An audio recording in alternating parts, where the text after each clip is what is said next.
चैतन्य प्रभु नित्यानंद श्री अद्वैत गदाधर श्रीवासादि श्री गौर भक्तवृंद। हरे कृष्णा कृष्णा कृष्णा हरे हरे, हरे राम राम राम हरे हरे, हरे कृष्णा कृष्णा कृष्णा हरे हरे, हरे राम राम राम हरे हरे, हरे कृष्णा कृष्णा कृष्णा हरे हरे, हरे राम राम राम हरे हरे, हरे कृष्ण। यहाँ पे प्रोग्राम प्रति मंगलवार होता है कि आज ऐसे ही उत्तरायण के अगले दिन ऐसा रखा है स्पेशल? शुक्रवार में होता है, तो इस बार मंगलवार कर दिए।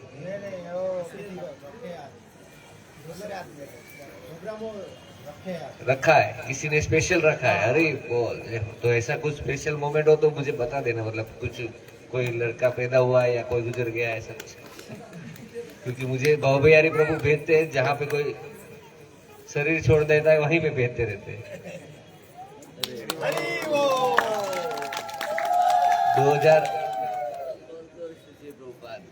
2017-18 में नहीं, 2019 में और 20 में मेरे साथ ऐसा हुआ था। जो शयन आरती गाते हैं ना राधा दामोदर मंदिर में, भवभैयारी प्रभु शयन आरती गाने वाले, वो मुझे सब ऐसी जगह भेजते रहते थे, सब जगह जहाँ पे कोई किसी ने शरीर छोड़ दिया हो, हर रोज। मतलब मैं डेथ स्पेशलिस्ट बना दिया मेरे को। फिर मैं हर रोज जाके वहीं पे शरीर छोड़ने, आत्मा की गति, श्राद्ध क्या है वही समझाता रहता था। फिर एक जगह पे मैंने शुरू किया बोलना कि श्राद्ध की विधि ये है, तो वो पीछे से इशारा कर रहे हैं, यहाँ पे एक बच्चा पैदा हुआ है। तो पहले बोलो ना, बाद में पता चला वो तो पैदा होने का फंक्शन था। तो ऐसा होता, ठीक है। तो श्यामदास प्रभु जी ने मुझे फोन किया था कल, वो तो अभी जगन्नाथपुरी में है, मतलब वैकुंठ में है अभी। तो उन्होंने बताया कि कुछ उत्तरायण के ऊपर सुना देना। तो मुझे पता था उनसे ज्यादा, तो उन्होंने ही बता दिया। मैंने बोला अच्छा है, ठीक है। कल उत्तरायण है और दो विशेष दिन मिक्स हो रहे। कल वैसे तिथि के अनुसार षठतिला एकादशी भी है, और उत्तरायण मतलब सूर्य की गति उत्तर दिशा में होती है। 6 महीना उत्तरायण बोला जाता है, 6 महीना दक्षिणायन होता है। तो उत्तरायण होने का मकर संक्रांति, मकर में प्रवेश होता है सूर्य का। तो मकर संक्रांति वास्तव में कल दोपहर को 3 बजे के बाद है और दूसरे दिन तक है। तो दान पुण्य जो भी करना है वो 15 तारीख को करना है, ध्यान से समझ लीजिए, क्योंकि कल वैसे एकादशी है। तो एकादशी को अन्न दान नहीं कर सकते आप कुछ भी।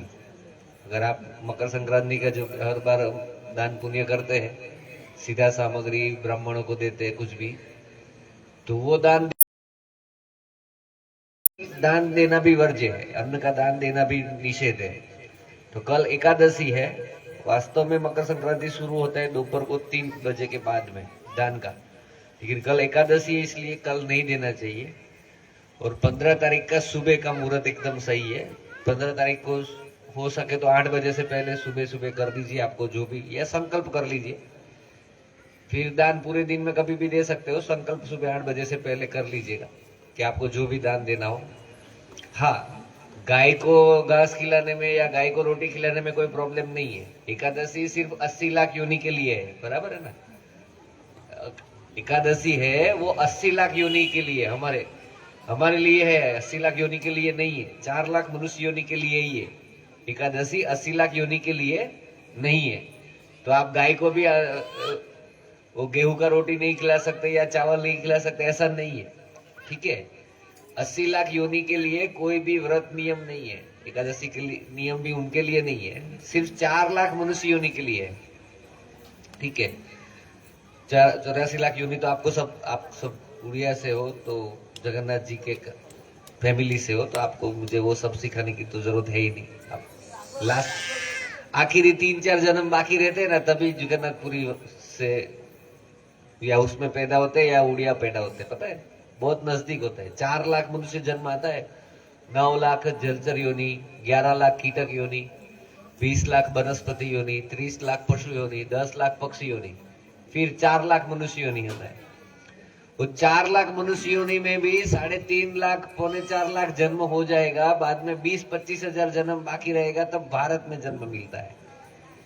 सिर्फ 20-25 हजार जन्म बाकी होता है ना, तब भारत में मिलता है।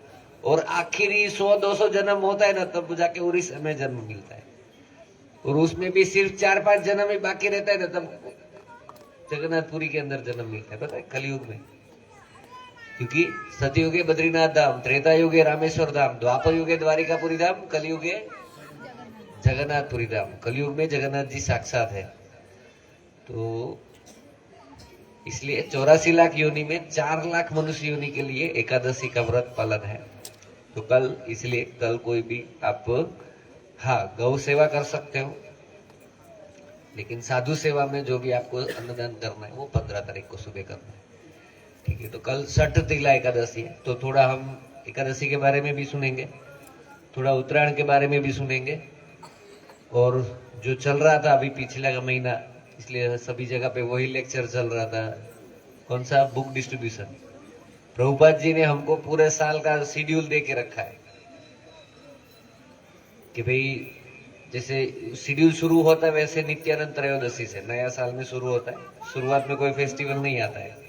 अभी जो नेक्स्ट एकादशी आएगा उसके बाद में त्रयोदशी आएगा, नित्यानंद त्रयोदशी 31 जनवरी को है नित्यानंद त्रयोदशी। तो नित्यानंद त्रयोदशी, उसके बाद में 15-20 दिन के बाद गौर पूर्णिमा। गौर पूर्णिमा के बाद में कौन सा फेस्टिवल आएगा? रामनवमी। रामनवमी के थोड़े दिन बाद में नृसिंह जयंती। नृसिंह जयंती के थोड़े दिन बाद में रथ यात्रा। उसके थोड़े दिन बाद में जन्माष्टमी। उसके थोड़े दिन बाद में राधाष्टमी।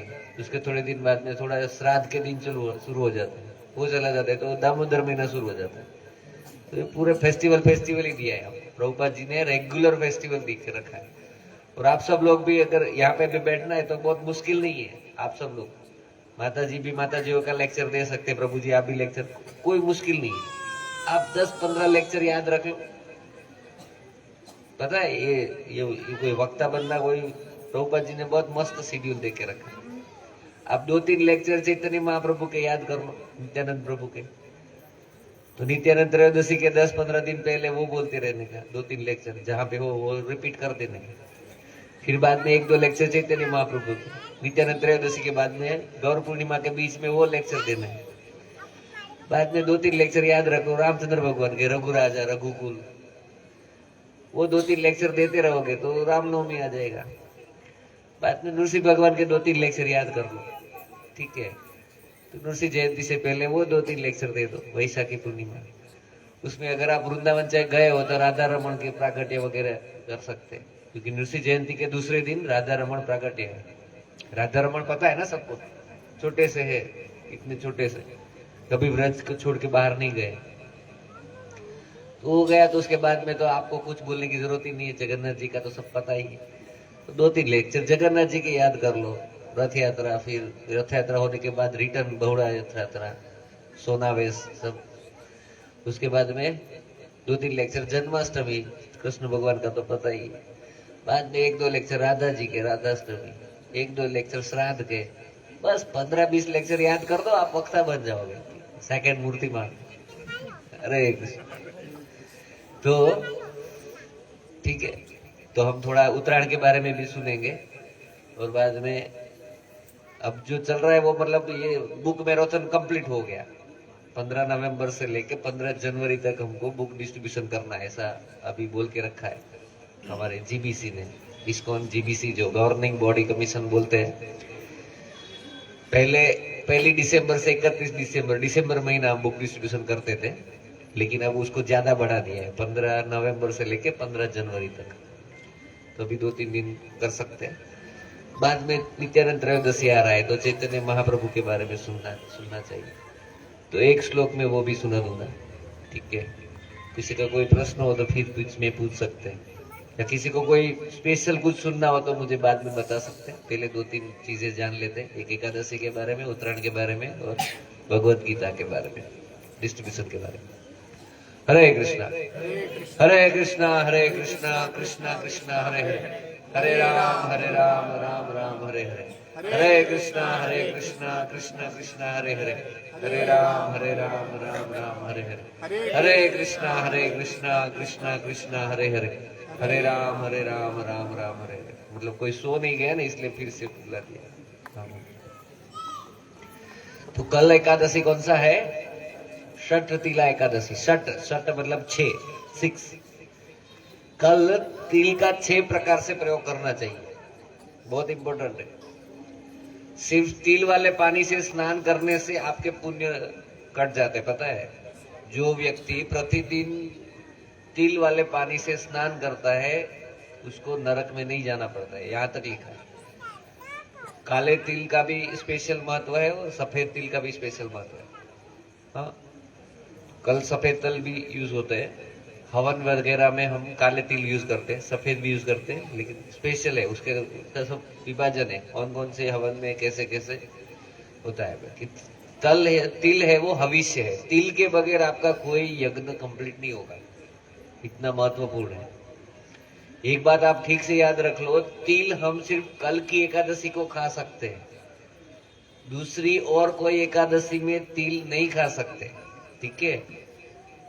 तिल सिर्फ षट तिला एकादशी को खा सकते हैं एकादशी में, बाकी की 23 एकादशी है साल की, उसमें या अधिक मास की भी दो आती है, वो किसी भी एकादशी में तिल नहीं खा सकते, सिर्फ कल की एकादशी में खा सकते हैं। कल वाला जो षट तिला एकादशी है उसमें 6 प्रकार से तिल का प्रयोग कर सकते हैं।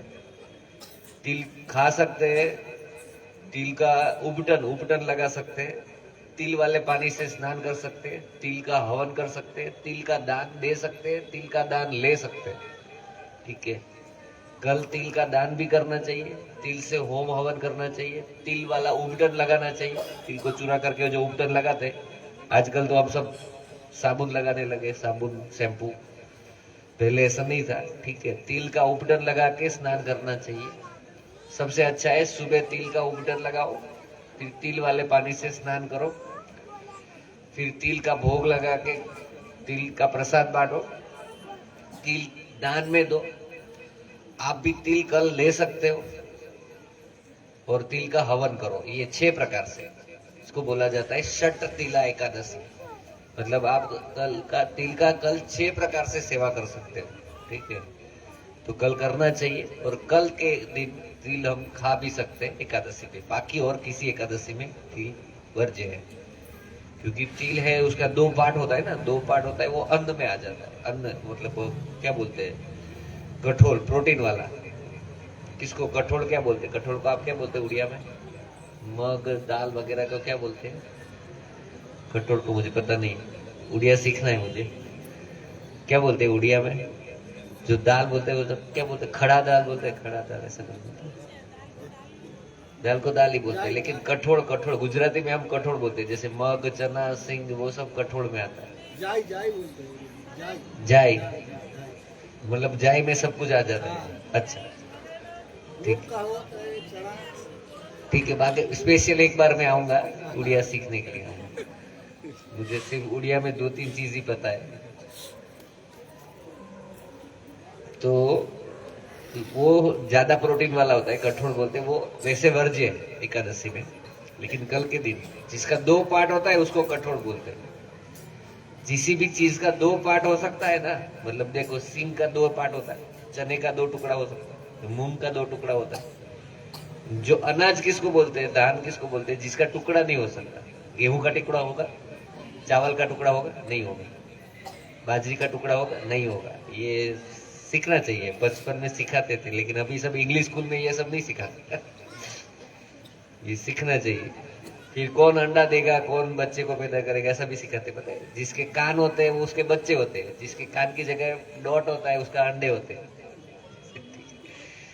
तो कठोल का प्रयोग वर्ज्य है, ठीक है। तो कल षटतिला एकादशी है, लेकिन संयोग बहुत अच्छा है कि कल एकादशी के साथ साथ में उत्तरायण भी है। एकमात्र ऐसा फेस्टिवल है जो हम तारीख के हिसाब से मनाते हैं, बाकी हमारा कोई भी फेस्टिवल तारीख के हिसाब से नहीं आता है। पहले उत्तरायण मतलब कहीं पे मैंने ऐसे सुना है कि पहले 10 तारीख को भी हुआ करता था, अभी 14 तारीख आ गया, फिर 14 से अभी धीरे धीरे 15 हो जाएगा, मतलब कुछ 100 साल के बाद में। उसके तारीख के हिसाब से पहला एक ही ऐसा फेस्टिवल है, वो तारीख के हिसाब से आ जाता है। बाकी अंग्रेजी कैलेंडर में कोई लॉजिक नहीं है, ठीक है। हमारा कैलेंडर में सब लॉजिक है। हमारा कैलेंडर है सनातन धर्म का, वो एकदम साइंटिफिकली बना हुआ कैलेंडर है। उसमें हर 3 साल में एक अधिक मास आएगा, उसमें आषाढ़ का भी अधिक आएगा, तब तो नव कलेवर होता है, तो आपको पता ही है। तो वो सब साइंटिफिकली है, ऐसे कोई हवा में नहीं है। अंग्रेजी कैलेंडर में कुछ नहीं है ऐसे, जनवरी फरवरी 30 31, फिर फरवरी में 28 आता है 29 आता है, कोई लॉजिक नहीं। फिर हम ऐसा सीखते ना, जनवरी में 31, फिर फरवरी मार्च में 31, अप्रैल मई जून जुलाई और अगस्त दोनों में 31, क्योंकि ऐसा आ गया। ऐसा कुछ नहीं है। पता है जुलाई में 31 कौन है, अगस्त में 31 क्यों होता है, पता है किसी को? लॉजिक पता है किसी को? 2 अंग्रेज राजा हो गए पहले इंग्लैंड में, 2 शासन काल करने वाले हो गए जब ये कैलेंडर नहीं होता था। 2 पहले जूलियस सीजर के नाम से जुलाई महीना है, और अगस्टस दूसरा एक राजा था, अगस्टस, उसके नाम से अगस्त महीना है। इसमें कोई लॉजिक नहीं है, उनका दादागिरी चलता है। उसने अपने नाम से एक महीना डाल दिया जुलाई, तो उसने अपने नाम से महीना डाल दिया अगस्त।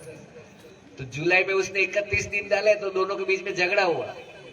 तो बोला नहीं, मेरे महीने में भी 31 चाहिए, तो वो अगस्तस के नाम में भी 31। बोलो, कुछ लॉजिक नहीं है, कुछ लॉजिक नहीं। हमारे में हर 3 साल के बाद अधिक मास आता है, उसका परफेक्ट लॉजिक है।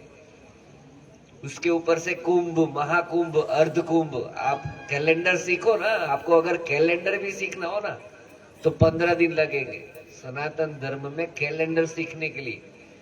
अगर ज्योतिष विद्या सीखना हो तो पहले 1 महीना तो आपको कैलेंडर समझाएंगे। 1 महीना, तिथि नहीं, तिथि तो बाद में, पहले कैलेंडर समझो।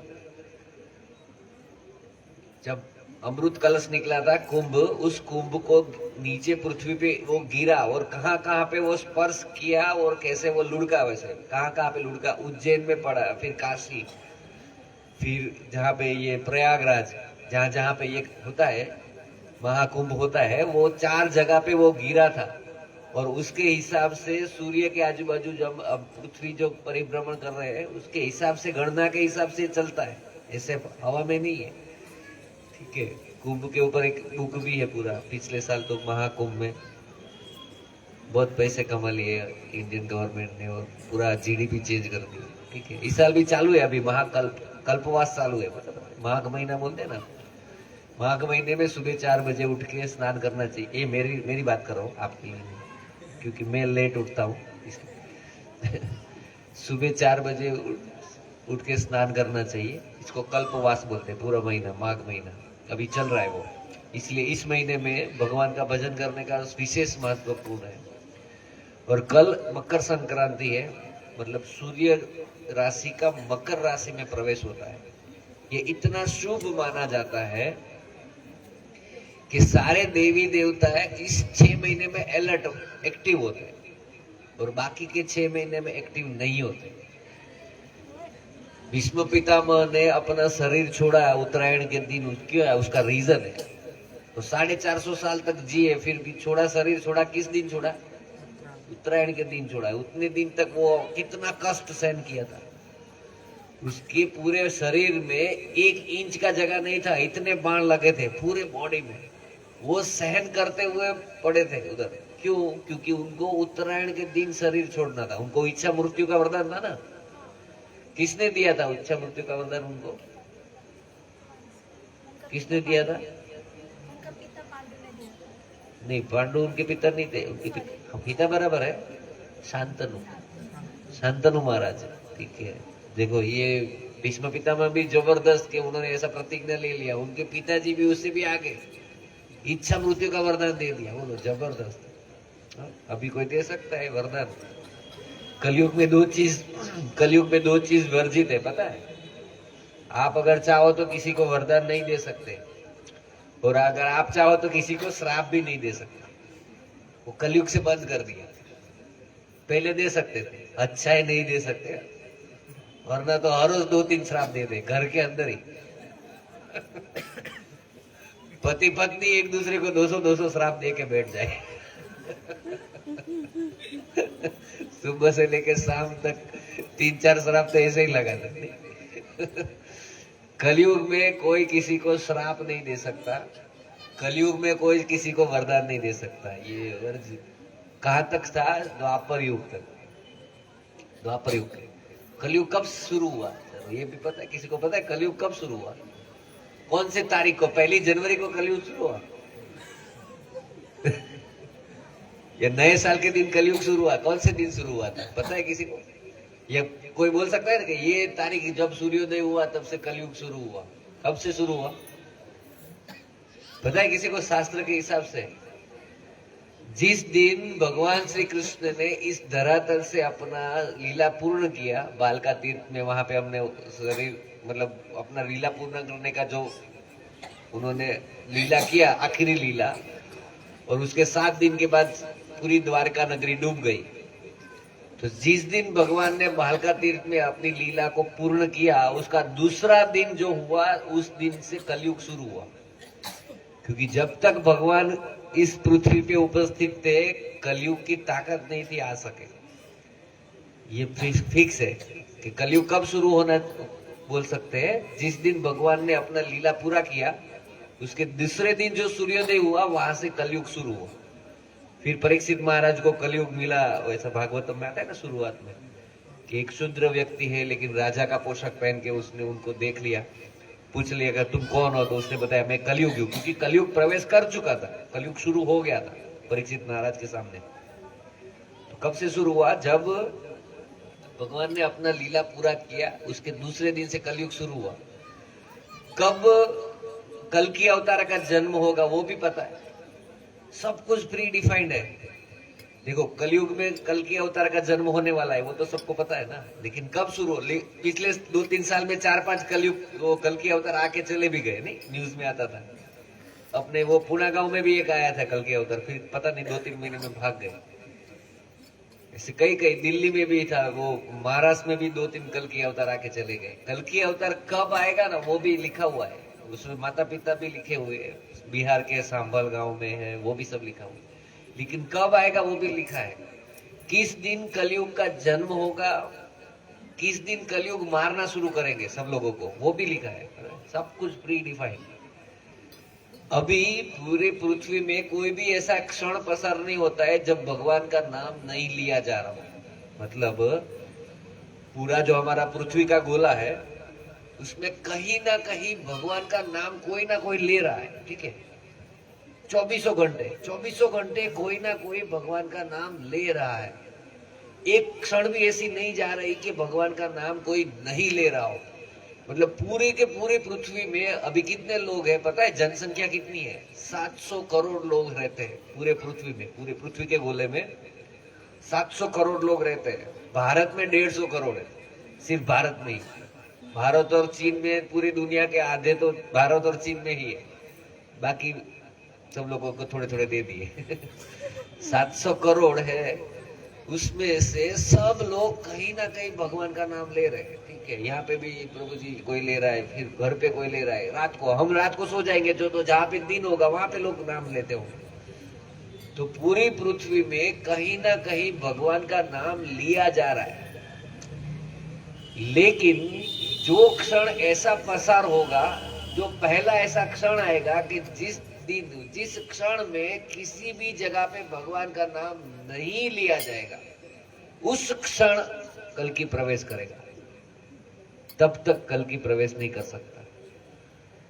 अगर मनुष्य चाहे तो कल की अवतार को पीछे ले जा सकता है, और भगवान चाहेंगे तो जल्दी भी आ सकते हैं। मतलब जब भगवान का नाम लेना बंद हो जाएगा, कल की अवतार आ जाएगा। हम बोलते हैं कि 4,32,000 साल का कलयुग है, लेकिन कलयुग के लिए पूरी अवधि नहीं लिखी है। परीक्षित महाराज ने और भगवान ने भी 2 जगह पे वार्निंग दिया है कलयुग को। कलयुग भी चाहे तब जल्दी भी, कल की अवतार चाहे तब जल्दी भी आ सकते हैं, लेट भी आ सकते हैं, वो हमारे पे है। अगर कली का प्रभाव ज्यादा हो गया और सब लोगों ने भगवान का नाम लेना बंद कर दिया, तो जब पहला क्षण ऐसा आएगा कि जिस दिन, जो क्षण में भगवान का नाम नहीं लिया जाएगा, उसी क्षण कल की प्रवेश कर जाएगा, ठीक है? तो और उसको जितना पीछे ले जा सकते हो ले जा सकते हैं, वो हमारे हाथ में, ठीक है? ये फिक्स है कि जिस मोमेंट पे भगवान का नाम नहीं लिया जाएगा, उस मोमेंट के कल की आ जाएगा। और फिर कल की भी बड़े होते होते वो भी युवान हो जाएगा, आखिर में 750-800 लोग उसके साथ रहेंगे, बाकी सबको मारना वो शुरू करेंगे। कब शुरू करेंगे? जब भगवान का नाम लेना पूरा बंद हो जाएगा। पूरी पृथ्वी पे जब भगवान का कोई भी नाम लेना नहीं लेंगे, मतलब जो उनके चुनिंदा 700 लोग हैं उसके अलावा जब कोई नाम लेना बंद कर देंगे, तब कल की अवतार मारना शुरू करेंगे और किसी को नहीं छोड़ेंगे। ठीक है। और अभी तो यहां तक बोल सकते हैं कि 2032 तक भी ऐसे बहुत सारे विश्व युद्ध हो जाएंगे जिसमें सिर्फ 30-35 करोड़ लोग बचेंगे जो शुद्ध शाकाहारी है। इसलिए पूरा सब लोगों को हाथ जोड़ के बता दो कि शुद्ध शाकाहारी बन जाओ, ठीक है, और प्योर सनातनी बन जाओ, वरना कुछ दिनों में अभी चल ही रहा है ना, चारों तरफ विश्व युद्ध जैसी बातें चल ही रही है। थोड़े थोड़े दो पार्ट में पूरे देश बट गए, तो कभी भी विश्व युद्ध हो जाएगा। तो ठीक है, चलो सट्टीला एकादश पे आ जाते, रात पर ज्यादा घूम लिए। तो भीष्म पितामह ने क्यों चूज किया उत्तरायण का दिन कि 6 महीना उत्तरायण बोला जाता है, 6 महीना दक्षिणायन। तो 6 महीना जो उत्तरायण है उसका उत्तरायण का शुरुआत कल से, और वो सबसे शुभ माना जाता है, सबसे शुभ। इसीलिए जो दक्षिणायन के दिन चल रहे थे उस दिनों में भीष्म पितामह ने अपना शरीर नहीं छोड़ा। जिस दिन उत्तरायण हुआ उसी दिन उन्होंने शरीर छोड़ा। और वो तो इतने 12 महाजन में से एक है। भीष्म पितामह है वो 12 महाजन में से एक है। श्रीमद् भागवतम के दूसरे स्कंद में 29वें चैप्टर में आता है, 12 महाजन का जो नाम लिखा गया है। 12 महाजन है जो पूर्ण विष्णु समझ सकते हैं। हम लोग पूर्ण विष्णु नहीं समझ सकते। आपको हमको पता है कण कण में भगवान है, तो चप्पल लेके सर पे रखते हैं हम? नहीं रखेंगे ना, रखेंगे? या मल या विष्ठा को आप स्पर्श करोगे या प्रणाम करोगे? नहीं करेंगे। वैसे तो कण कण में भगवान है, लेकिन ऐसा हम नहीं कर सकते और हमारे सोच में भी ऐसा नहीं है। लेकिन जो कण कण में भगवान है वो वास्तव में समझते हैं, ऐसे सिर्फ 12 लोग हैं पृथ्वी पे। 12 लोग हो गए, उसमें 2 तो असुर भी है। कौन कौन? शिव जी, ब्रह्मा जी, प्रहलाद महाराज, बलि राजा। प्रहलाद महाराज और बलि राजा 2 असुर है। शिव जी, ब्रह्मा जी, नारद जी, यमराजा, भीष्म पितामह, जनक राजा, यमराजा, फिर कौन है? टोटल 12 लोग हैं। सिर्फ वही 12 लोगों को 12 महाजन बोला जाता है। भीष्म पितामह जनक राजा है, उसमें दशरथ राजा भी नहीं है 12 महाजन। जनक राजा, भीष्म पितामह, यमराजा, शिवजी, ब्रह्मा जी, नारद जी, फिर व्यासदेव जी, कपिल मुनि, वो सिर्फ 12 लोग हैं जिसको 12 महाजन बोला जाता है। और वो 12 महाजन ही कण कण में विष्णु वो समझ सकते हैं। तो उनमें से एक है भीष्म पितामह। भीष्म पितामह को पता था कि जिस दिन उत्तरायण होगा उसी दिन, और भगवान की उपस्थिति, भगवान के सामने उन्होंने अपना शरीर छोड़ा। आप कभी भी महाभारत सुनो या महाभारत का कथा भी सुनो, तो महाभारत का कथा कहाँ से शुरू होता है? भीष्म पितामह के जन्म से शुरू होता है, और वो भीष्म पितामह शरीर छोड़ते वहां खत्म होता है। पूरा महाभारत क्या है? भीष्म पितामह का पूरा जीवन ये। सोच लो, आपने महाभारत जो सीरियल भी देखा हो BR चोपड़ा का, तो कहां से शुरू होता है? भीष्म पितामह, देवव्रत, देवव्रत के जन्म से शुरू होता है, और जब भीष्म पिता ने शरीर छोड़ा महाभारत पूर्ण होता है। तो इतने महान व्यक्ति जो 450 साल तक इस धरातल पर है, ऐसा कोई योद्धा नहीं है जिसने अपने गुरु तक को परास्त कर दिया। एक ही ऐसा शिष्य पूरे ब्रह्मांड में जो अपने गुरु तक को परास्त करने का सामर्थ्य रखता था, वो थे भीष्म पितामह। उनके गुरु कौन थे? परशुराम जी। परशुराम जी के साथ भी युद्ध हो गया था उनका। अंबिका, अंबालिका, तीनों का अपहरण किया था। तो अंबिका ने बोला आप मेरे साथ, अम्बा ने बोला मेरे साथ शादी करो। अंबा, अंबिका, अंबालिका, 3 का अपहरण किया था। बहुत पूरी महाभारत की कथा है। तो उसमें अंबा ने उनको फोर्स किया कि अभी आप, मैं महाराजा शैल्य के पास तो मैं नहीं जा सकती, आप ही मुझे वरण करो। तो भीष्म पितामह ने कहा मैंने तो वो प्रण लेके रखा है ब्रह्मचारी का। तो अंबा उनके गुरु महाराज परशुराम के पास पहुंच गए और उनको पूछ दिया कि आप अपने शिष्य को समझाओ। तो परशुराम जी ने ऐसे बोल दिया कि ठीक है, मेरी बात वो नहीं टालेगा, मैं उसको बोल दूंगा। उनके गुरु महाराज परशुराम जी ने भी भीष्म पितामह को आकर बोल दिया कि आप इससे विवाह करो, आपने उसका अपहरण किया। तो भीष्म पितामह ने बोला कि मैं नहीं कर सकता गुरुदेव। तो परशुराम जी ने बोला कि तो आप मेरे साथ युद्ध करो। भीष्म पितामह बोले जैसे आपकी आज्ञा। तो युद्ध भी हो गया, घमासान युद्ध। उसमें आखिर में भीष्म पितामह ने पार्श्वपतास्त्र बोलते हैं, पार्श्वपतास्त्र, जो ब्रह्मास्त्र सिर्फ भीष्म पितामह को चलाना आता था और किसी को नहीं आता था, और जिसका तोड़ किसी के पास नहीं था, वो परशुपास्त्र को बुला भी लिया भीष्म पितामह ने। तो ऊपर से ब्रह्मा जी, इंद्रदेव, सब लोगों ने आके बोल दिया कि रोक दो इसको, अगर इसका प्रयोग करोगे तो तुम्हारे गुरु का अपमान होगा। भीष्म पितामह ने तुरंत ही उस ब्रह्मास्त्र को वापस भेज दिया, मुझे मेरे गुरु का अपमान तो नहीं करना है। तो उस समय परशुराम जी ने क्या बताया कि मैं युद्ध भूमि में आ चुका हूं, या तो तुम मेरा वध करो या तुम ये युद्ध भूमि छोड़ के चले जाओ, क्योंकि मैं अभी पीछे नहीं जा सकता। युद्ध के लिए जो ललकारेगा उसको वो पीछे नहीं जा सकता है, तो वो भगड़ा के कहलाएगा। तो परशुराम जी ने बोला या तुम मेरा वध करो। भीष्म पिता ने बोला मुझे तो आपका वध नहीं कर, आपने आदेश दिया इसलिए मैं युद्ध कर रहा हूं, और आप बोल रहे हो तो मैं चला जाऊंगा। तो यहां तक कि जिस व्यक्ति ने अपने गुरु तक को परास्त कर दिया, ऐसा कोई व्यक्ति नहीं जो भीष्म पितामह। उनके जन्म की भी विलक्षण कथा है, पता है किसी को? ये मैं घूम जाऊंगा, फिर महाभारत में चले जाएंगे। महाभारत इतना इतना बृहद वो ग्रंथ है कि महाभारत के 18 दिन के युद्ध के ऊपर 40 दिन की कथा हो सकती है। सिर्फ 18 दिन के युद्ध के ऊपर 40 दिन की कथा हो सकती है, 40 दिन की। भीष्म पितामह के जन्म की भी कथा है। भीष्म पितामह के माता जी कौन? गंगा। शांतनु महाराज उनको ऐसे ही देख के उनको मोहित हो गए, उनको शादी कर ली। उन्होंने एक प्रॉमिस किया था कि आप मुझे कोई कुछ भी पूछोगे नहीं, कोई सवाल नहीं पूछोगे। तो उसके स्वरूप पे इतना मोहित हो गए थे कि मैं कुछ नहीं पूछूंगा। शादी करके आ गए, वहां से महाभारत शुरू होता है। शादी करके आप फिर बच्चा हुआ, पहला पुत्र हुआ। गंगा माता गए, सीधा गंगा में बहा दिया, गंगा नदी में। वो जो गंगा थे वो ओरिजिनल गंगा स्त्री के स्वरूप में थे, और गंगा नदी भी वही थे। वो खुद अपने बेटे को गंगा नदी में बहा रहे थे, एकदम मतलब पैदा हुआ बच्चा, किसी को मुंह भी नहीं दिखाया और सीधा गंगा में बहा दिया। 1 बार, 2 बार, 3 बार, कितनी बार पता है ना? 7 बार। तो 7 बार है क्यों? उसका रीजन है, 2 वसु थे, वो 8 वसु थे, उसमें से एक वसु ने अपराध किया था, तो उनको श्राप लग गया था कि 8 वसु को मनुष्य जन्म लेना पड़ेगा। और उसमें थोड़े भागीदार गंगा जी भी थे, तो गंगा माता ने बोल दिया मैं उनकी माता के रूप में जाऊंगी नीचे पृथ्वी पे। तो बाकी के 7 वसु का अपराध नहीं था, लेकिन श्राप सबको लग गया।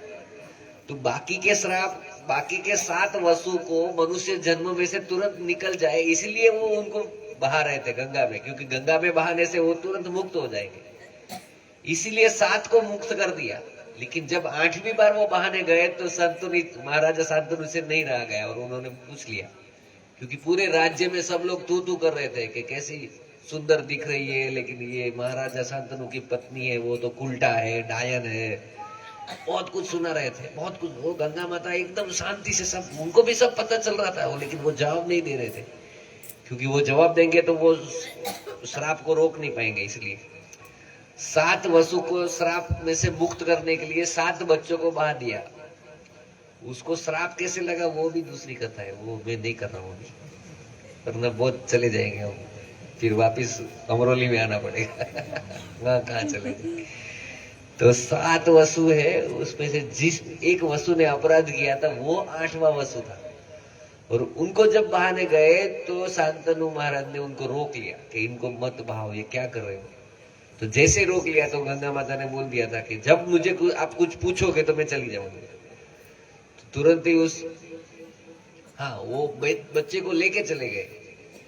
वो तो ऐसे तड़प रहे थे, लेकिन वो चले गए तो ऐसे ही नहीं गए, उनको 16 साल के बाद देवव्रत को वापिस भेजा।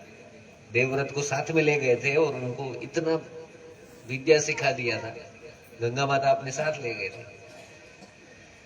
फिर 15-16 साल के बाद शांतनु राजा ऐसे ही दुखी घूम रहे थे एक बार गंगा नदी के तट पे, क्योंकि जब वो उनको गंगा माता की याद आती थी वो गंगा नदी के तट पे ही जाया करते थे पूरा दिन और गंगा नदी के सामने देखा करते थे।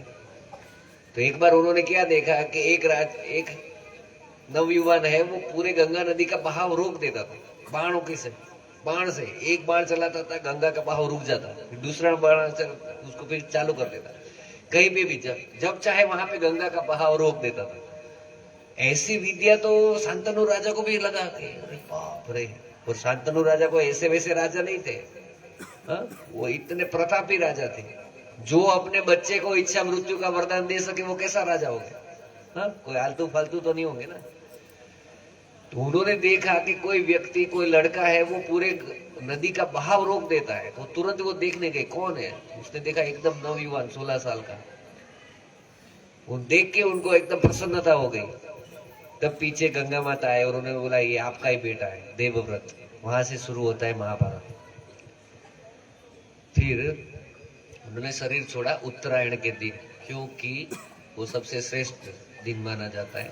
और देवताओं के 6 महीने में देवता वो ज्यादा कृपा करते हैं मनुष्यों पे, इसीलिए कल से वो शुरुआत होती है। इसीलिए उत्तरायण में मकर संक्रांति के दिन दान पुण्य सबसे पहले करते हैं, क्योंकि आप दिन की शुरुआत करो ना तो सबसे पहला चीज हमको क्या करना चाहिए पता है? दान करना चाहिए। वो सबसे श्रेष्ठ है। कई बार बोले कि आपके जीवन में सबसे इंपॉर्टेंट चीज कौन सा है? आपको पूछा जाए शास्त्र के हिसाब से कि सबसे पहले करने वाली चीज क्या है पता है? दान है। जीवन में आप जब भी कुछ भी करना चाहो ना तो सबसे पहले क्या करना चाहिए? दान करना चाहिए। तो उत्तरायण शुरू होता है मकर संक्रांति से, इसलिए दान करना जरूरी लिखा है। तो इसलिए दान करना चाहिए। और मतलब त्याग। और भीष्म पितामह ने सबसे बड़ा त्याग क्या कर दिया? अपना शरीर छोड़ दिया उस दिन। तो इसलिए भीष्म पितामह ने उत्तरायण तक खींच लिया कि कितने दिन, 2-2.5 महीना बोला जाता है कि 2-2.5 महीने तक वो उसी बाण सैया पे रहे। पक्का कितने दिन वो भी मुझे याद नहीं, एक क्षमा करना, भूल गया अभी। तो उस दिन उन्होंने शरीर छोड़ा था। तो कल 2 तरीके से बहुत महत्वपूर्ण दिन है। मकर संक्रांति भी है और षटतिला एकादशी भी है। पारायण करना है हमको 15 तारीख को। पारायण समय है सूरत के हिसाब से। क्या है पारायण समय पता है? 7, 15, 18 ऐसा ही कुछ है।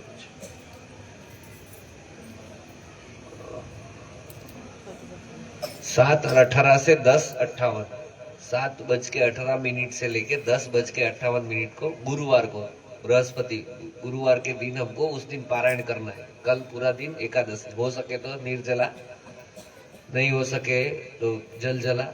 अगर बीमार हो तो फ्रूट खा सकते हैं। और एकदम हेल्दी अट्टे कट्टे हो तो सब कुछ खा सकते हैं। सब कुछ खाते हैं ना, वो बटाका वेफर, आलू बफवड़ा, फराली बफवड़ा, फराली वेफर, राजगरा का पूरी, राजगरा का सीरा, सब खा सकते हैं। जो निर्जला करेगा उसको 100% फल मिलेगा। जो जल पी के करेगा उसको 90%, जो फल खा के करेगा उसको 80%, जो दूध और फल दोनों खाएगा उसको 70% फल मिलेगा, और जो सब कुछ दबा के खाएगा तो उसको 125% मिलेगा।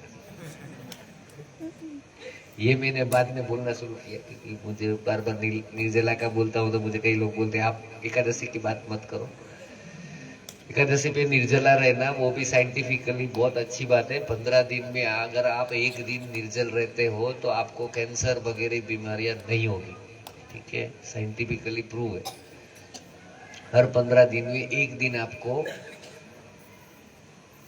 ये जो स्टमक, हमारा जो पेट है, उसको रेस्ट देना चाहिए। ये मिक्सर ग्राइंडर दिया है ना सबको, सबके पास है, सबके पास खुद का मिक्सर ग्राइंडर है। अब जो खाते हो वैसे ही थोड़ी निकलता है, मिक्स होता है कि नहीं, अंदर होता है कि नहीं। सब जाग रहे हैं ना। हरे कृष्णा कृष्णा कृष्णा हरे हरे, हरे राम राम राम। भगवान ने सबको मिक्सर ग्राइंडर दिया है और वो खुद चलाते हैं, अंदर मिक्सर ग्राइंडर चलाते भी है। जैसे मैंने आपको बता दिया है कि हम पहले सुनेंगे षटतिल एकादशी के बारे में, उत्तरायण के बारे में, बाद में तीसरी बात मैंने क्या बताई, भगवत गीता के बारे में सुनेंगे। तो भगवत गीता पे चले जाते हैं। 15वें अध्याय का 14वां श्लोक कौन सा है? अहम वैश्वानरो भूत्वा प्राणिनाम देहम आश्रितः प्राणपान समायुक्तः पचामि अन्नम चतुर्विधम। क्या बताते हैं भगवान? अहम वैश्वानरो भूत्वा प्राणिनाम देहम आश्रितः प्राणपान समायुक्तः पचामि अन्नम चतुर्विधम। मैं सभी जीवों के जठर में जठराग्नि के रूप में उपस्थित रहता हूँ। वैश्वानरो मतलब जठराग्नि, जठर के अंदर अग्नि होता है ना, वो पचता है। आप जो खाते हो वैसे थोड़ी निकलता है, अंदर उसका विघटन होता है, पाचन होता है। वो अग्नि है, अग्नि हमारे अंदर अग्नि है, उस अग्नि से उसका पाचन होता है। तो वो कौन सा है? जठराग्नि कौन है? स्वयं भगवान है। अहम वैश्वानरो भूत्वा, अहम वैश्वानरो, वैश्वानर मतलब जठराग्नि, भूतवा भूत मतलब भूत कौन है? पता है भूत किसको बोला जाता है? भगवत गीता में बार बार भूत का वर्णन आता है, जीव भूत। भूत कौन है? हम हम सब कौन है? भूत है, भूत। भूत मतलब वो ऐसा वो अंधेरे में आता है वो भूत नहीं, हम सब भूत ही है। ठीक है, भूत से कोई कम भी नहीं है। कलयुग में तो भूत भी डर जाते हैं कलयुग के जीवों से। तो अहम वैश्वानरो भूत्वा, सारे जीवों के शरीर में मैं जठराग्नि के रूप में उपस्थित रहता हूँ। अहम वैश्वानरो भूत्वा प्राणी नाम देहम आश्रितः, सभी जीवों के शरीर में, सभी प्राणी मतलब जितने भी जीव, ये 84 लाख योनि के जितने भी जीव है, सभी जीवों के जठर में जठराग्नि के रूप में मैं उपस्थित रहता हूँ। और प्राणपान समायुक्त हो, प्राण अपान, श्वास को लेना और छोड़ना, उसको क्या बोलते हैं? प्राण अपान, प्राण अपान, प्राण अपान। प्राण मतलब लेना, अपान मतलब छोड़ना। प्राणापान समायुक्त पचामी अन्नम चतुर्विधम, श्वासोश्वास की प्रक्रिया के द्वारा मैं 4 प्रकार के अन्न का पाचन करता हूँ। स्वयं भगवान बता रहे हैं। या आप कुछ ऑर्डर दे रहे हो? चलो सुबह मैंने दोपहर को राइस और सब्जी खाया था, अभी राइस और सब्जी यहाँ से नीचे जाए, फिर जठर में जाएगा, फिर अतड़ी में जाएगा। आप ऑर्डर देते हो कुछ कि अपने आप होता है कि देते हो? सुबह का नाश्ता कहाँ पहुंचा है? अरे नहीं, अभी तक आधा मीटर बाकी है। कुछ पता है आपको? कुछ पता है? ऑटोमेटिक चल रहा है ना, ऑटोमेटिक चल रहा है। तो कौन चला रहा है? ऐसे ही चल रहा है, कोई तो चला रहा है ना। ये बहुत समझने वाली बात है। कई लोग बोलते हैं ना, कर्म करो फल की इच्छा मत करो। तो कर्म ही क्यों करे भाई? फल की इच्छा ही नहीं करनी। आज तक बोलने वाले बोलते, कभी कभी आप भगवत गीता भी प्रचार करने जाओ ना, तो उठपटांग सवाल पूछते हैं सब लोग। सबको बोलना बहुत आ गया, मतलब ये जीवा चलती है सबकी, समझना नहीं है कुछ भी। तो उनके सामने हमको भी कैंची जैसा बनना पड़ेगा। प्रभुपाद जी क्यों थे पता है? प्रभुपाद जी को पता था कि कौन से सवाल का जवाब देना है, कौन से सवाल को काट देना है, और कौन से सवाल को अच्छे से एक्सप्लेन करना है, और कौन से सवाल का जवाब नहीं देना है। जिसका जवाब नहीं देना है ना, प्रभुपाद जी उसको फेंक देते, उस सवाल को ही फेंक देते। जवाब नहीं देना है तो नहीं देना है, और जिसको काट देना है, जिस सवाल को, उसको काट देते थे पूरा।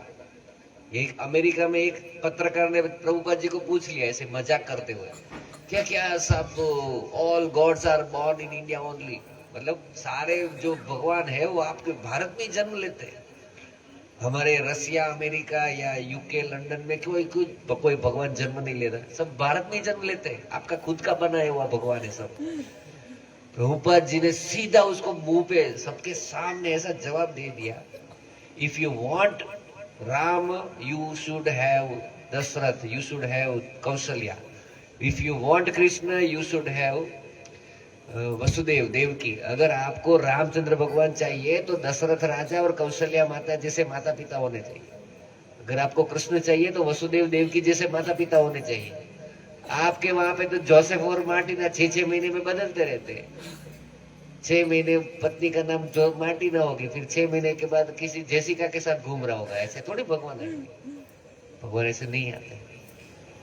तो कौन से सवाल का जवाब देना नहीं देना वो पक्का पता था। तो उसी प्रकार हमको जवाब ही देना पड़े कि हाँ, कर्म करो, कर्म फल की इच्छा मत रखो, उसका जवाब वहां पे बात कर चल रही थी। तो क्यों कर्म करे फल की इच्छा मत करो, क्यों पता है? क्योंकि हमारे हाथ में कुछ है ही नहीं, फल की इच्छा कैसे कर सकते हैं? अगर छोटी से छोटी चीज में जाओ तो भी हमारे हाथ में कुछ नहीं है, और बड़ी सी बड़ी चीज तक सोचो ना तो भी हमारे हाथ में कुछ नहीं है। दोनों चीज बता देता हूं मैं आपको। इसको बोलते हैं micro level to macro level. एकदम छोटा सा छोटा माइक्रो, एकदम छोटे से छोटी बात भी हमारे हाथ में नहीं है, और बड़ी से बड़ी बात भी हमारे हाथ में नहीं है, मतलब हमारे हाथ में कुछ है ही नहीं। तो फिर क्यों सोचे? शांति से भजन करो, कर्म करो, फल की इच्छा, जो आपको दिया गया है वो दायित्व आप निभाओ बस, और कुछ मत करो। जैसे छोटी से छोटी, जैसे आपका शरीर है वो भी आपके हाथ में नहीं है। आपके शरीर में कितने तंत्र है? रुधिराभिसरण तंत्र, श्वसन तंत्र, चेता तंत्र, ये सारे तंत्र है ना। सोचने वाला जो दिमाग है वो है। फिर चयापचय, जो हम खान पान करते हैं उसको पाचन तंत्र बोलते हैं। तो पाचन तंत्र आपके कंट्रोल में है, आप उसको कंट्रोल कर सकते हो कि मेरा आतड़ी 2 दिन रेस्ट करेगा, ऐसा कर सकते हो? नहीं कर सकते ना। तो आपके हाथ में है कुछ? तो सारे जो अवयव है, आपके खुद की बात कर रहा हूं, दुनिया की नहीं बात कर रहा हूं। आपकी किडनी, आपका हृदय, आपका जठर, आपका आतड़ी आपके आपके हिसाब से चलता है कि अपने आप चल रहा है? कोई और चला रहा है ना। तो आपके हाथ में कुछ है?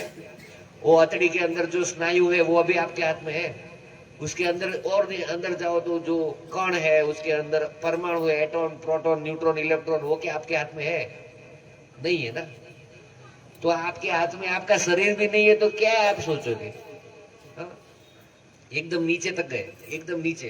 हमारा जो अवयव है वो भी हमारे, किडनी वगैरह हमारे हाथ में नहीं है। हृदय, जो मांसपेशी है वो भी हमारे हाथ में नहीं है। हड्डी बड्डी, हड्डी मज्जा, कुछ भी हमारे हाथ में नहीं है। अंदर कण तक चले गए, वो भी हमारे हाथ में नहीं। चलो अभी बड़ा सोचते, ये जो संसार चल रहा है आपके हाथ में है? सूरज निकलना, अस्त होना आपके हाथ में है? किसी दिन सूर्य नारायण ने छुट्टी मार दिया? हाँ? ये जो नदी बहती है आपके हाथ में है? समुद्र में भरती ओट आती है आपके हाथ में है? नहीं है ना। अपने आप चल रहा है ना। आप कुछ कर सकते हो? कितने ब्रह्मांड कैसे घूम रहे हैं आपके हाथ में है? ब्रह्मांडों के ब्रह्मांड क्या आपके हाथ में है? कुछ भी नहीं। तो छोटे से छोटा भी आपके हाथ में नहीं है, बड़े से बड़ा भी आपके हाथ में नहीं है। तो क्या? शांति से आपका जहां पे जन्म हुआ, आप जो कर्म कर रहे हो वो करते रहो। ज्यादा लंबा सोचोगे तो प्रेशर का बीमारी आ जाएगा, कोलेस्टेरॉल हो जाएगा, डिप्रेशन हो जाएगा। तो कुछ नहीं करना। सनातन धर्म में बहुत अच्छे से समझा के रखा है, कर्म करो, फल की इच्छा मत करो। इतना याद रखोगे ना तो किसी को प्रेशर की बीमारी नहीं होगी।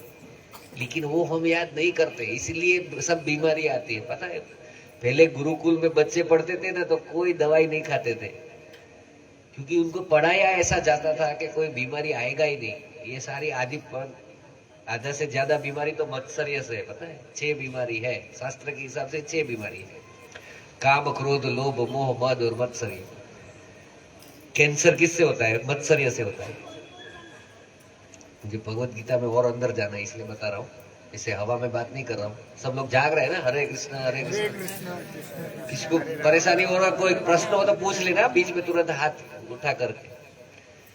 सबसे बड़ा बीमारी कौन सा है पता है? मत्सर्य। कैंसर किससे होता है पता है? मत्सर्य से होता है। पहले तो मत्सर्य क्या पता है किसी को? काम तो पता है, काम वासना, मतलब ऐसे काम, मतलब ऐसा नहीं है कि हम सब क्या सोचते पता है, स्त्री संग मतलब काम, ऐसा नहीं है। वास्तव में ऐसा नहीं है। जो भी इच्छा कामना है उसको काम बोला जाता है। लेकिन काम, काम में सबसे श्रेष्ठ माना जाता है स्त्री संग, इसलिए उसको ही बोला गया कि स्त्री संग मतलब काम वासना। तो काम तो सबको पता है, क्रोध सबको पता है, लोभ, लोभ तो लोभ से ही सब कुछ होता है। इसको किसी ने कथा सुनी है? पाप के बाप, पाप के बाप का नाम पता है किसी को? किसी को पता है? ये अच्छी अच्छी कहानी याद आती है मेरे को, क्योंकि आज मैं कुछ सोच से मैंने आया हूं। अगर मैं सोचता हूँ ना कि ये बोलना है तो वो बोलता ही नहीं हूँ। वैसे तो जो भी आप लिख के आओगे ना वो कभी नहीं बोल पाओगे। मैं सच में बताता हूँ, आप भी अगर वक्ता बनोगे ना तो आपने जो सोचा होगा ना उसमें आधा ही आप बोलोगे, क्योंकि ये क्या है, व्यासपीठ है। यहाँ पे किसका चलता है? व्यास देव जी का चलता है, आपका नहीं चलेगा। आप जो सोचोगे वो आधा भूल जाओगे। तो आज कुछ भी सोचे बगैर ही मैं आया हूँ। बहुत अच्छी कथा है, वो समझनी चाहिए। पाप के बाप का नाम पता है किसी को? एक ब्राह्मण था, उसका बेटे को उसने पढ़ाई के लिए भेजा गुरुकुल में, एक अच्छे से गुरु के पास, और उसको बोला कि तुम अच्छे से पढ़ाई करके आओ। वो खुद बहुत विद्वान था, लेकिन क्या है, खुद पिता अपने बेटे को नहीं पढ़ाता कभी भी, उनको गुरु के पास जाना चाहिए।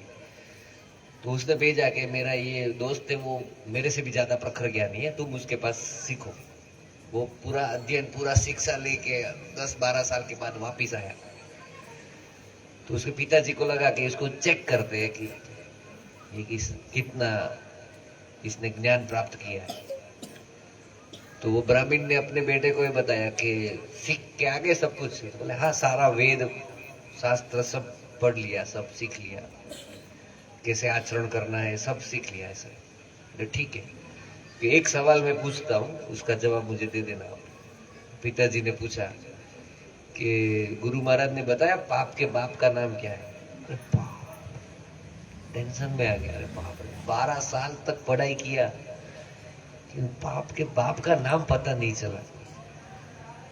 उसने बोला अपने बेटे को बोलता है टेंशन मत करो, तुम पूछो किसी को भी, चेक करो, जब पता चले तो मुझे बता देना। दिए 7-8 दिन दिए, जब घूम को 1 सप्ताह दिया है। 1 सप्ताह के अंदर तुम पूछ के आओ किसी को भी कि पाप के बाप का नाम क्या है। वो तो चक्कर खा गया। अरे बाप रे, पिताजी ने तो जबरदस्त सवाल पूछ लिया। हो जाता है सबके पास कि पाप के बाप का नाम किसी को पता है, घूम रहा है, किसी को नहीं पता है। कितने उस गांव में भी जितने बड़े बड़े महात्मा विद्वान थे, सबके पास जाके धीरे धीरे पूछा, किसी को भी, सब बोले बाप के बाप का नाम तो पता नहीं। आखिर में गांव में घूमते गांव से थोड़ा बाहर की साइड का एरिया में पहुंच गया। वहां पे एक वेश्या का घर था, और वेश्या ने देख लिया कोई ब्राह्मण ब्रह्मचारी युवान आ रहा है, तुरंत ही उसने स्वागत किया। तो उसने बोला कि नहीं, मेरे पास समय नहीं है। तो उस समय उसको प्यास लगी थी, उसको नहीं पता था, वो युवक को नहीं पता था कि ये वेश्या का घर है। तो उसको प्यास इतनी लग गई थी कि वो अच्छा सा घर देख के वो उसने वहां पे जाके पूछ लिया कि पानी मिल सकता है। तो वेश्या ने तुरंत ही पानी लाके दिया। उसको इतनी प्यास लगी थी कि पानी तो पहले पी लिया, फिर बाद में उसने पूछा कि आप कौन हो? तो वेश्या ने पूछा कि आप किस प्रयोजन से यहाँ पे निकले हो? तो उसने पूछा कि मुझे एक सवाल का जवाब चाहिए, पाप का बाप का नाम आप नहीं जान सकोगे, मुझे बस वही चाहिए था। वेश्या ने समझ लिया कि नया नया पढ़ाई करके आया है, लेकिन पाप के बाप का नाम ढूंढ रहा है।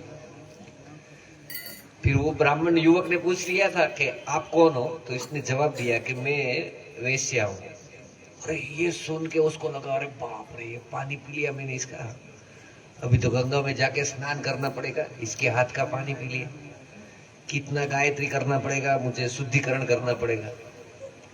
उसने सोच लिया कि अरे गलती होगी, थू थू थू करके बाहर निकल गया। अभी अगर भगवान कुछ ताकत दे तो वो पानी पिया हुआ निकाल दूं मैं, अब क्या करेंगे? लेकिन वो वेश्या ने पूछा कि जवाब मिल गया आपको, पाप के बाप का नाम मिल गया, जवाब मिल गया? बोले नहीं, जवाब तो नहीं मिला, थक गया हूँ बहुत, तो थोड़ा विश्राम कर लीजिए। तो बोले नहीं नहीं नहीं नहीं, पानी पिया तो भी मुझे कितना शुद्धिकरण करना पड़ेगा, अभी यहाँ पे तुम्हारी चौखट पे विश्राम करूं मैं? नहीं नहीं, जा रहा हूं मैं।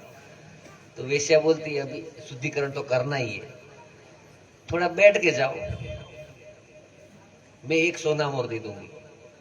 उसको लगा ठीक है, शुद्धिकरण तो करना ही है, पानी तो पी लिया है, बैठने में क्या है, बैठ लेते हैं। तो बोले ठीक है, मैं आधा घंटा बैठ के निकल जाऊंगा। वेश्या बोलती कोई बात नहीं, आप आधा घंटा रेस्ट करो, मैं 1 सोना मोर दे दूंगी, फिर आप चले जाना। मेरा कितना सौभाग्य है कि मेरे घर पे कोई ब्रह्मचारी आया, वो बैठेगा। तो वैसे तो मैं पाप करती हूँ, तो पाप में से थोड़ा मुक्ति मिल जाएगा। ठीक है, बैठ गए। थोड़ी देर के बाद वेश्या ने शरबत बनाया, शरबत लाके दिया कि थोड़ा पा लीजिए, मेरे घर पे आए हो, ऐसे ही चले जाओगे? बोले नहीं नहीं नहीं नहीं नहीं, पानी तो पी लिया, अभी मुझे शुद्धिकरण करना पड़ेगा। वैसे ने और धीरे से बोल दिया, अभी शुद्धिकरण तो महाराज करना ही है। पानी पिया है तो जूस पी लो थोड़ा, अभी सुबह से घूम रहे हो, शाम होने को आई, कुछ आपने पाया नहीं है सवाल के जवाब ढूंढने में, तो सवाल का जवाब भी मिल जाएगा कल परसों। आप शुद्धिकरण भी करना ही है, पी लो थोड़ा, मैं 2 सोना मोर दे दूंगी। उसको लगा अरे बाप, ये 2 सोना मोर ले लेते, शुद्धिकरण 2 बार गंगा में 5 बार डुबकी लगा देंगे। नींबू पानी भी पी लिया। फिर थोड़ी देर के बाद उसने बताया थोड़ा प्रसाद पाके जाइए। बोले नहीं नहीं नहीं नहीं, 2 सोना मोर दे दो, मैं निकल रहा हूं। नहीं महाराज, आप, मैं प्रसाद बनाती हूँ, थोड़ा प्रसाद पाके जाइए, 5 सोना मोर और दे दूंगी। उसको लगा अरे बाप रे, 2 तो हो गया, 5 तो 7 सोना मोर मिल जाएगी। बोले नहीं नहीं नहीं, मैं तुम्हारे हाथ का नहीं खाऊंगा। कोई बात नहीं महाराज, मैं आपको आटा चावल सब दे देती हूँ, आप खुद पका लेना, मैं 5 सोना मोर और दे दूंगी। उसको लगा रहा ठीक है, यहाँ पे रखो, एकदम साफ हाथ धो के यहाँ पे रख दीजिए, मैं खुद पका लूंगा। तो जैसे तैसे करके सब्जी वब्जी काट ली, तो रोटी बनाने जा रहे थे तो उसका हाथ पकड़ लेती है, आप रहने दो, मैं बना देती हूँ, सब्जी वब्जी बना दूंगी, रोटी बना दूंगी, 5 सोना और दे दूंगी। अभी पानी पिया, शरबत पी लिया, स्नान तो करना ही है, 5 डुबकी और लगा देना, 5 सोना और 25 सोना और हो गया। उसको लगता है ठीक है बना लो। उसने बनाया, बोले मैं भगवान को भोग लगाऊंगा, तुलसी पत्र, ठीक है आप तुलसी पत्र, वो सब हो गया, थोड़ा जल्दी करना पड़ेगा। फिर जैसे ही भगवान को भोग भी लगा लिया, अभी तो प्रसाद हो गया, वो भी शुद्ध हो गया। तो वो जैसे ही पाने जा रहा था, बोले रुकिए रुकिए महाराज, मैं खिला देती हूँ। नहीं नहीं नहीं नहीं नहीं, नहीं। सब लोग देखेंगे, मैं पूरा ब्राह्मण नष्ट हो जाऊंगा, 10 सोना मोर दे दूंगी, 1 निवाला खिला दूं। तो उसने बोला ठीक है, भी 25-30 सोना मोर तो हो गई, 10 और मिल जाएगी, पूरी जिंदगी चलेगी। तो जैसे ही वो निवाला खिला रही थी, उसी समय उसने बता दिया, महाराज आप तो पानी भी नहीं पीने वाले थे और आप मेरे पास बैठ के खाना भी खा रहे हो। तो पाप के बाप का नाम है लोभ। क्या बताया? लोभ। क्या आप जो सवाल का जवाब ढूंढने निकले हो, उसका सवाल का जवाब है लोभ। तो पाप के बाप का नाम क्या है? लोभ। तब उसने उस वेश्या को गुरु मान लिया, उस ब्रह्मचारी ने उसको गुरु मान लिया। ठीक है, तो ये कथा है, पाप के बाप का नाम लोभ है। ठीक है, तो काम क्रोध लोभ मोह मद और मत्सर्य, मत्सर्य सबसे डेंजर बीमारी है, पता है? मत्सर्य है ना, मत्सर्य से कैंसर होता है। ये ऐसा बोलेंगे ना तो कोई बोलेगा ये प्रभु जी को तो बिठा दिया, ठंडी ठंडी हवा चल रही है और फेंके जा रहे हैं। ऐसा लगेगा आजकल। मैं भी पढ़ा लिखा है भाई से, बी इलेक्ट्रिकल, मेरे घर में 3 डॉक्टर है, मेरे चाचा, मेरे दादा, मेरे नाना, सब डॉक्टर है। उनको मैं बोलूं तो कि कैंसर कैसे होता है? मत्सर्य से। क्या पागल हो गया है, मत्सर्य से कैंसर होगा? तू है तेरे पे, तेरे पापा तेरे चाचा डॉक्टर है, तेरे दादा डॉक्टर है, तेरे नाना डॉक्टर है, कैसी पागल जैसी बात कर रहे हैं। लेकिन सही है, पता है, शास्त्र के हिसाब से सही है।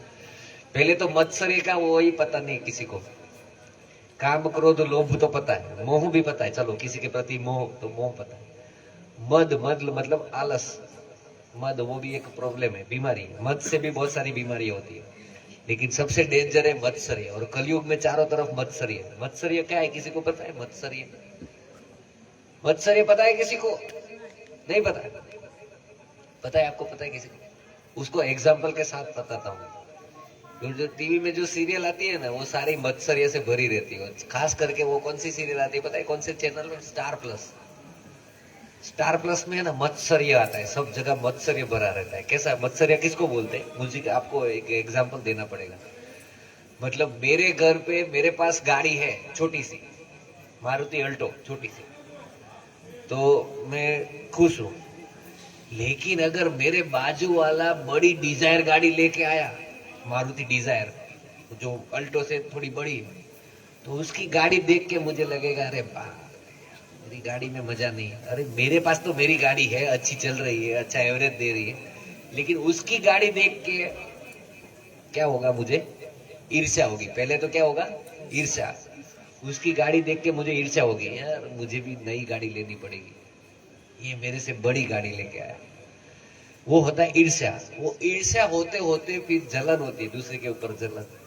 वो अपने फैमिली को लेके घूमने गया, जगन्नाथपुरी तक गाड़ी लेके गया, तो और ईर्ष्या हो गई, अरे इसको तो चलाना भी बहुत अच्छा आता है, मैं तो सिर्फ सिटी में घुमा रहा हूँ, हाईवे पे चलाना नहीं आता है, और ईर्ष्या होती है।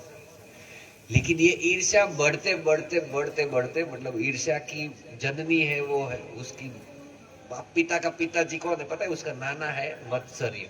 मत्सर्य मतलब मुझे पता है कि कल सुबह मेरे बाजू वाले का फैमिली अपनी नई गाड़ी में मुंबई जाने वाला है, और मेरी बीवी के साथ झगड़ा होता रहता है, मैं कहीं पे घूमने नहीं जाता हूँ, बच्चे खिचखिच करते हैं, वो कुछ नहीं है।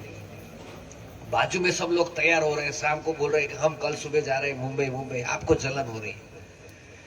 फिर वो सुबह 6 बजे उठ के जाने वाला है मुंबई, लेकिन आप 4 बजे उठ गए और उसके टायर में पंचर कर दिया कि वो 6 बजे नहीं निकलना चाहिए, वो कैसे घूमने जाएगा, उसके टायर में पंचर कर दिया या उसका साइलेंसर तोड़ दिया, कुछ भी कर दिया।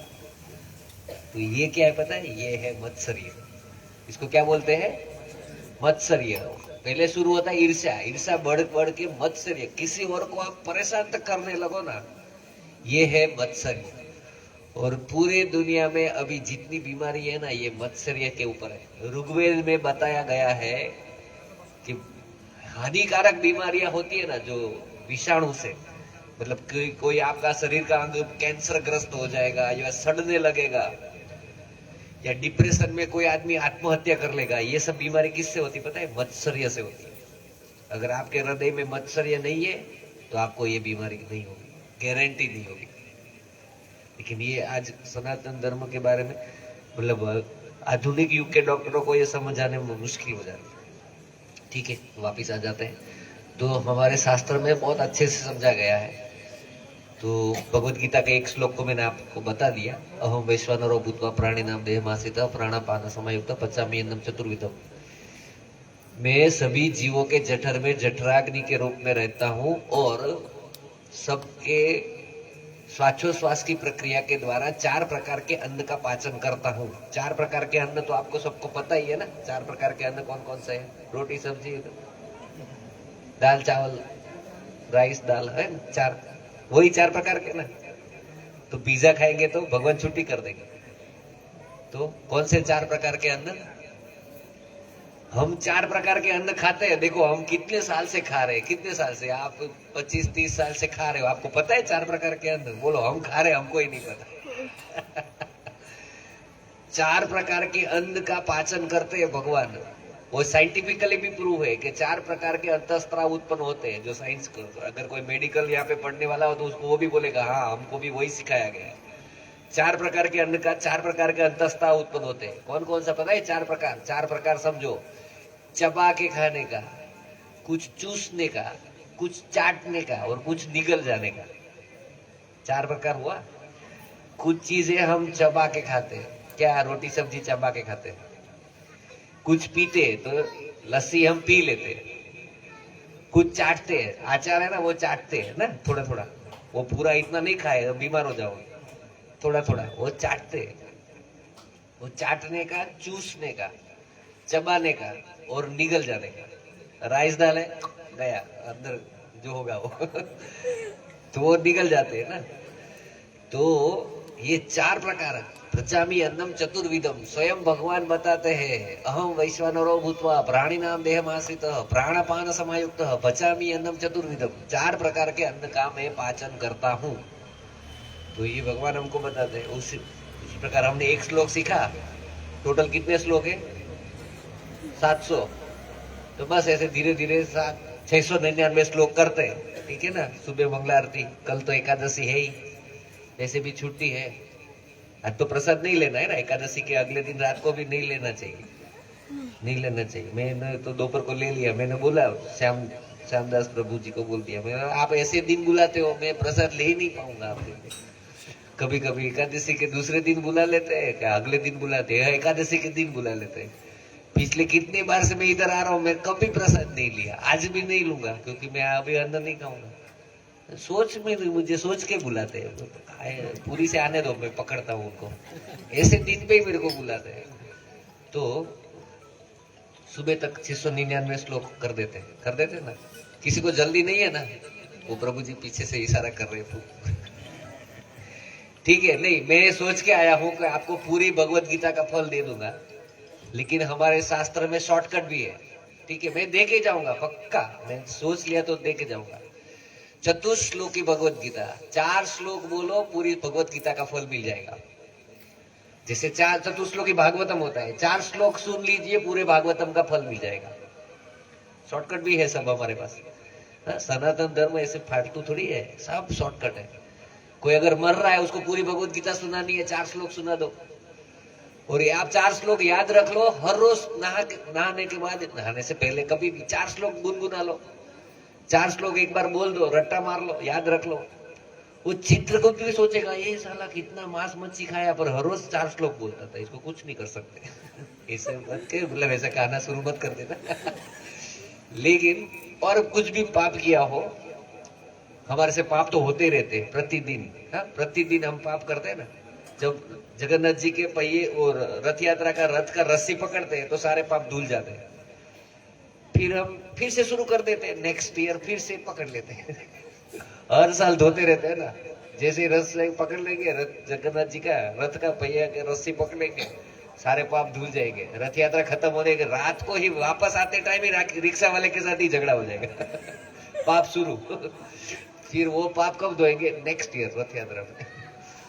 तो पाप तो हम करते ही रहते हैं, इसलिए आपको हर रोज 4 श्लोक बोल देने के। आप सब लोग मेरे पीछे पीछे बोलिएगा, 4 श्लोक मैं बता के ही जाऊंगा, तो आपको पूरी भगवत गीता हो जाएगी। 1 श्लोक हमने सीख लिया, बाकी 699 के लिए 4 श्लोक कर लेते हैं। सभी भक्तों का जीवन इसी 4 श्लोक के हिसाब से चलता है। मैं क्यों बता रहा हूं, अब ज्यादा नहीं लूंगा, 10 मिनट ही। हम जितने भी भक्ति में आगे बढ़ते हैं ना, हमारा सबका जीवन, आपको ये श्लोक पता है कि नहीं है वो कोई बात नहीं, लेकिन आपका जीवन इसी श्लोक के हिसाब से चल रहा है। आप ये श्लोक का अनुवाद सुन के समझ लेना, सोच लेना कि मैं कहां तक पहुंचा हूं या पहुंची हूं।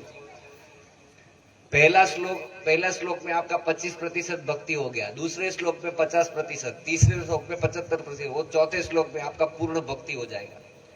आपको सोच लेना है कि आप कौन से पोजीशन पे खड़े हो। ठीक है, आप अपने आप सोच लेना, क्योंकि सबको अपनी पता रहता है।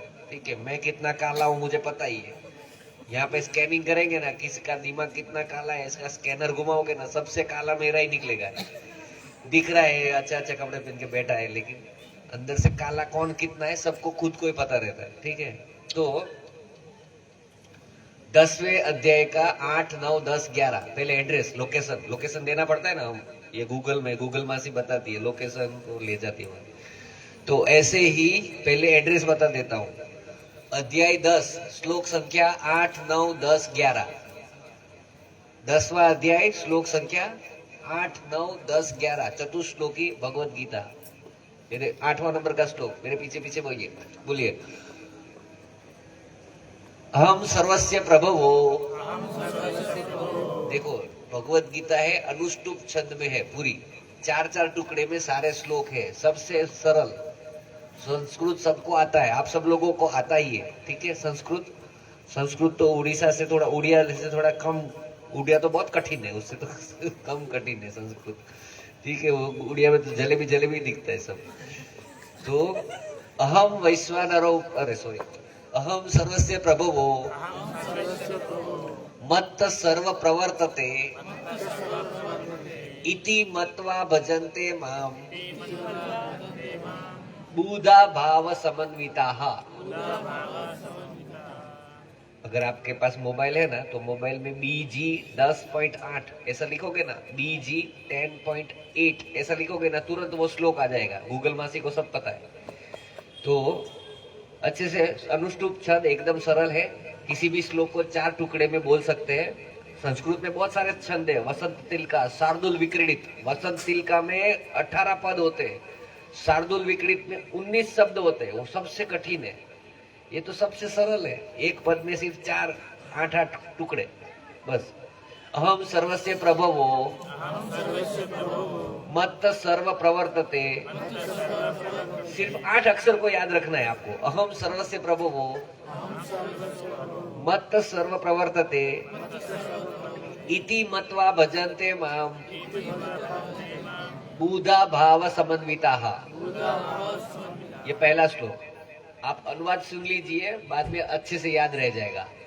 पहला श्लोक का अनुवाद है, अहम सर्वस्य प्रभवो मत सर्व प्रवर्तते। ये जो संसार है सभी जगह पे मैं व्याप्त हूँ और सब कुछ है वो मेरे में से ही निकला है। अहम सर्वस्य प्रभवो मत सर्व प्रवर्तते, ये सब जगह पे मैं ही हूँ और सब कुछ मेरे में से ही निकलता है। ये जो भी मन में सोच लेता है, बुधा भाव अहम सर्वस्य प्रभवो मत सर्व प्रवर्तते इति मत्वा भजन्ते माम, जिसके दिमाग में ये आ जाएगा बुधा भाव समन्विता, उसका मन मेरे में स्थिर हो जाएगा। ठीक है, अहम सर्वस्य प्रभवो मत सर्व प्रवर्तते इति मत्वा भजन्ते माम बुधा भाव समन्विता। समझ में आ गया? ये सब कुछ देख रहे हो वो मेरे द्वारा ही है, सब कुछ मेरे में से ही निकला है। ये बात जिसके मन में आ जाएगी वो उसका मन मेरे में स्थिर हो जाएगा, वो मेरी भक्ति में जुड़ जाएगा। मतलब आप किसी को फोन करोगे, अरे प्रभु जी आप आओ, शनिवार का प्रोग्राम है, राइस सब्जी प्रसाद है, आओ आओ। पहले 4-5 बार फोन करना पड़ेगा, वो ऐसे प्रसाद खाने के चक्कर में आएगा। 1 बार 2 बार 3 बार हर संडे को आएगा। फिर 5-6 महीने के बाद उसको फोन नहीं करना पड़ेगा, अपने आप आएगा और उसको समझ में आएगा कि नहीं ये ठीक है, एवरीथिंग इज कृष्ण। तो ये उसका भक्ति का शुरुआत है। शुरुआत क्या हुआ? ये शुरुआत हुआ।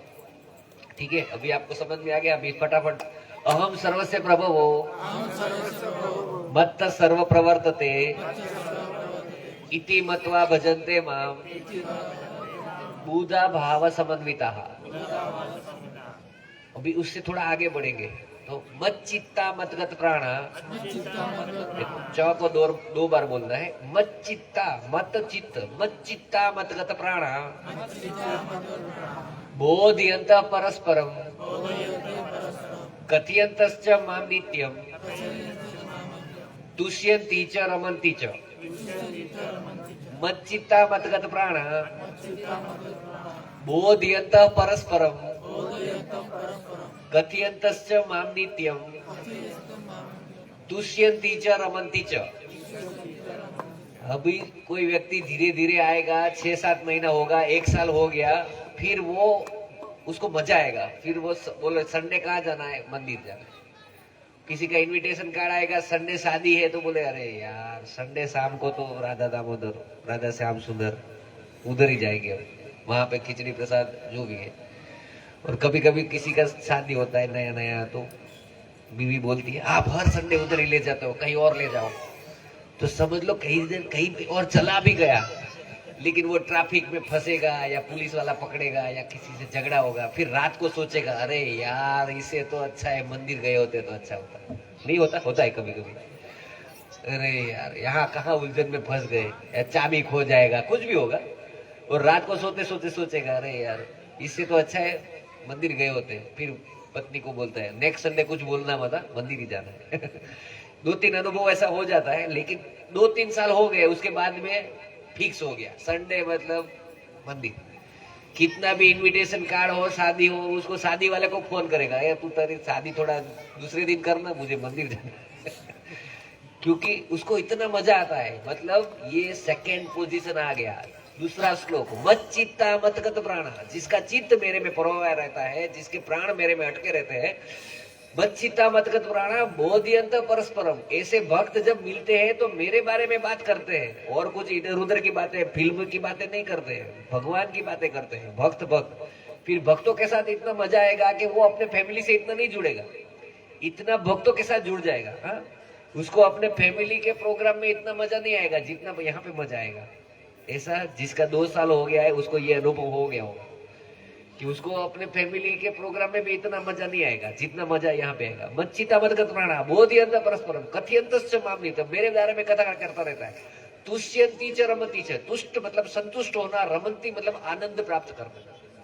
रमण रमण करना मतलब आनंद प्राप्त करना। तुष्ट तुष्य मतलब तुष, आशुतोष। शिव जी का नाम क्या है? आशुतोष। आशु मतलब जल्दी से संतुष्ट होने वाले, आशुतोष। तुष्यंती च रमन्ति च, वो संतुष्टि प्राप्त होती है और आनंद मिलता है। तो जिसका चित्त मेरे में परवाह रहता है, जिसके प्राण मेरे में अटके रहते हैं, ऐसे भक्त जब मिलते हैं तो मेरे बारे में कथा करते हैं, मेरे बारे में बात करते हैं, और वही बात करने में उनको आनंद मिलता है, संतुष्टि मिलती है। फिर से मच्चित्ता मदगत प्राण बोधयंत परस्परम कथयंतस्य माम नित्यम तुष्यन्ति च रमन्ति च। आदि भगवत गीता हो गई। क्या बात है। अहम सर्वस्य प्रभुवो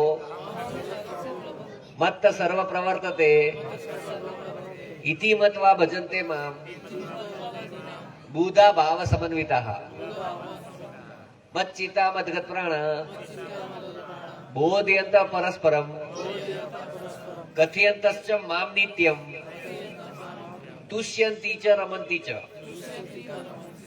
फिर 4-5 साल हो गया, फिर उसको फोन नहीं करना पड़ेगा, वो संडे को आ ही जाएगा, अपनी सेवा भी करेगा, प्रसाद पाएगा, उसमें उसको आनंद आएगा। फिर वो धीरे धीरे आगे बढ़ गए, 10-12 साल 15 साल हो गए, तो भगवान उसके ऊपर कृपा करते हैं। मैं यहाँ पे चिल्लाऊंगा और आप सब भगत बन जाओगे, ऐसा नहीं होता है। भगवान जब कृपा करते हैं तब होता है। हम कृपा सिद्ध भक्त है, साधन सिद्ध नहीं है। हम अपनी साधना से भगवान को हिला नहीं सकते। हाँ, पहले के ऐसे हो गए, सूर असुर घड़े बहुत सारे ऐसे हो गए। हिरण्यकश्यपु ने कितने 1000 साल तक तपस्या, न भूत न भविष्य थी, भगवान को हिला दिया, ब्रह्मा जी को हिला दिया। हमारी कोई ऐसी ताकत नहीं है। कलयुग में हमको कृपा सिद्ध बनना है, तो भगवान की कृपा होती है। 10.10 10वें अध्याय का 10वां श्लोक, तेषां सतत युक्तानां भजतां प्रीतिपूर्वकं ददामि बुद्धि योगम तम येन माम उपयान्ति ते। अनुवाद समझ लो।